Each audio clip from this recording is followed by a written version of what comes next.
श्री रामचंद्र जी रावण का युद्ध चल रहा है और हनुमान मेघनाथ कुंभकर्ण रावण ग्रह से मर चुके हैं। अब रावण युद्ध में आया है तो भला उसका सामना हनुमान जी से था। हनुमान जी से मुष्टिका मारी तो बेहोश हो गया और अब इसके बाद फिर जो है युद्ध उस शाम हुई तो युद्ध जो है उस दिन का युद्ध समाप्त हो गया। दूसरे दिन रावण आता है तो फिर जो है वो अपना कौशल वीरता दिखा रहा है। पतझड़ के मौसम में जैसे वृक्षों के पत्ते झड़ते हैं तो ही रावण के बाणों से वानर पर वानर गिरते हैं। पतझड़ के मौसम में जैसे वृक्षों के पत्ते झड़ते हैं वैसे ही रावण जो है बाणों से वानरों को मार रहा था। वानर मंडल में शुरू हुआ है रकुल नाथ दुहाई, निश्चय यह नहीं प्राणचर है, हम सब पर आफत आई है। और वानर मंडल श्री रामचंद्र जी के पास जाकर के बोलता है, रकुल के नाथ दुहाई है, ये निश्चय राक्षस नहीं है, ये प्राणचर है, प्राण हर रहा है हम लोग का। देखा जब कटने लगा वानर कटक तमाम, अपने आसन से उठे रकुल भूषण राम। देखा श्री रामचंद्र जी ने जबकि जो है वानर दल कट करके गिरने लग गया और श्री रामचंद्र जी अपने आसन से उठे। भक्तों की आरत वाणी को ज़्यादा सुन सकते राम कहाँ, तो संकट आए दासों पर तो स्वामी को विश्राम कहाँ। भक्तों की आरत वाणी को श्री रामचंद्र जी कहाँ ज़्यादा देर तक सुन सकते हैं, और जिन दासों पर जब संकट आता है तो भगवान को स्वामी को रामचंद्र जी को विश्राम कहाँ है। अपने जिस आदत के कारण साकेत क्षीर सागर छोड़ा, इस लोक में नर होकर आए वैकुंठ लोक सागर छोड़ा। अपनी जिस आदत के कारण जो है श्री रामचंद्र जी साकेत धाम क्षीर सागर छोड़ दिए, वैकुंठ लोक सागर छोड़ करके इस लोक में आए हैं पृथ्वी पर नर बन के। वही आदत वही स्वभाव इस अवसर पर हो प्रबल उठा, शर भी निशंग में कड़क उठे, दिल भी पहलू में मचल उठा। वही आदत वही स्वभाव जो है इस समय श्री रामचंद्र जी का प्रबल हो गया और उनके तीर भी जो है उनके तुड़ीर में निशंग में कड़क उठे, दिल भी पहलू में मचल उठा। बोले हे लक्षण संभल जाओ, निश्चल प्रति बढ़ता आता है, जालिम कपियों को कर परास्त छाती पर चढ़ता आता है। और फिर अपने भाई लक्ष्मण जी को श्रीरामचंद्र जी बोले, हे लक्षण संभल जाओ, निश्चल प्रति रावण चढ़ता आ रहा है और वो जालिम कपियों को परास्त करके छाती पर चढ़ा रहा है। यही अवसर है भैया रकुल वंशी कहलाने का, पर यही है समय जमाने को सत्ता की जय दिखलाने का। यही अवसर है भैया रकुल वंशी दिखलाने का, यही समय है जमाने को सत्य की जय होती है दिखाने का। रणभूमि में जब इस राक्षस के युद्ध करने का विधान होगा, वन में की हुई प्रतिज्ञा का तब पूरा अनुष्ठान होगा। रणभूमि में जब इस राक्षस के वध करने का विधान होगा तो वन में जो हमने प्रतिज्ञा करी थी कि इस धरती को निश्चरहीन कर देंगे, तब ये अनुष्ठान पूरा हो जाएगा।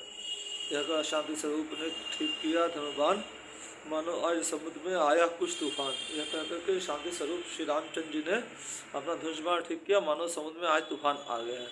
जबकि राजा ने सागर तट से जटा जूट उठकर बांधा, कसकर निशंग घर धनुष बाण बलकल का पट कटी पर बांधा। और जबकि राजा श्री रामचंद्र जी ने सागर के तट पर अपना जटाजूट बांधा और फिर जो है जिसमें बाण रखे जाते हैं थोड़े निशंग, उसको लटकाया और फिर धनुष बाण लिए और जो है वो उसमें बाण डालकर धनुष बाण लेकर के चल दिए। बलकल का पट करीपट बांधा और अगध ने अद्भुत स्वरूप देखा, उस समय पवन सुत ने भगवान की छवि का महालाभ लूटा, उस समय पवन सुत ने। और फिर बोल रहे हैं कि जो अकथनीय अद्भुत स्वरूप था श्री रामचंद्र जी का, वो पवन सुत हनुमान जी ने देखा और भगवान की छवि का उन्होंने महालाभ लूटा पवन सुत ने। वह शांति मूर्ति शोभा की मूर्ति, वह जटाजूट, वह वीरासन, वह धनुष बाण, वह भुज महान, रवि के सम्मान, वह दीप्त वदन। बोल रहे हैं कि जो श्री रामचंद्र जी पूरा शांति मूर्ति थे, शोभा की मूर्ति थे, जटाजूट था और वीरासन था उनका, वो धनुष बाण लेकर के और और रवि के समान उनका बदन चमक रहा था। जिनके नैनों ने देखा वे ही यह लाभ जानते हैं, इस मिथ्या जग के जीवन को सच्चा असफल मानते हैं।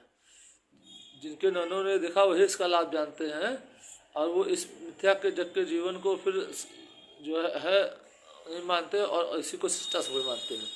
आषाढ़ न अब गुस्से के थे, प्रभु मंद मंद मुस्काते थे, खरी करारी चितवन से रावण विदृष्टि मारते थे। और इतना होने के बाद भी श्री रामचंद्र जी जो है के चेहरे पर गुस्सा नहीं था, बहुत मंद मंद मुस्कुरा रहे थे और खड़ी कराए चितवन से रावण पृष्ठ महाराज। इतने ही में हो गया दिश और का और रावण कुछ बकता हुआ आ पहुँचा उस ठौर। इतने में दिश कुछ बदल गया और रावण जो है कुछ अंडबंड कुछ बकता हुआ उनके पास आया। हाथों से धनुष बाण छूटा। अब जब आया ढिंग रघुनंदन के, रह गया मूर्ति के तुल्य खड़ा दर्शन करके जगवंदन के। और जब रावण श्री रामचंद्र जी के पास आया तो श्री रामचंद्र जी का रूप देख करके मूर्ति के तुल्य खड़ा रह गया और उसके हाथ से धनुष बाण छूट गया।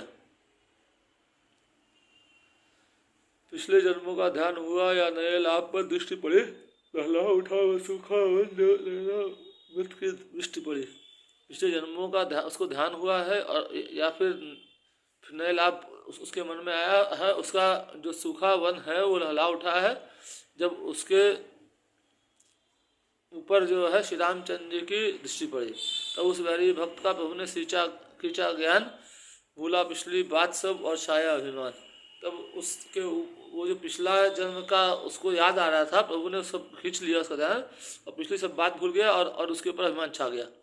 बोला तुम आग से मत खेलो, यह आग तुम्हें खा जाएगी, चिंगारी एक भी चमकेगा तो प्राणों पर आ जाएगी। और फिर रावण जो है प्रभु श्री राम से बोल रहा है कि तुम आग से मत खेलो, नहीं तो ये आग आपको खा जाएगी, चिंगारी एक भी चमकीगर तो तुम्हारे प्राणों पर आ जाएगी। लक्ष्मण सके न मौन यहाँ बोले, फिजूल धमकी है, सूर्यवंशी अंगारे हैं, चिंगारी क्या कर सकती है।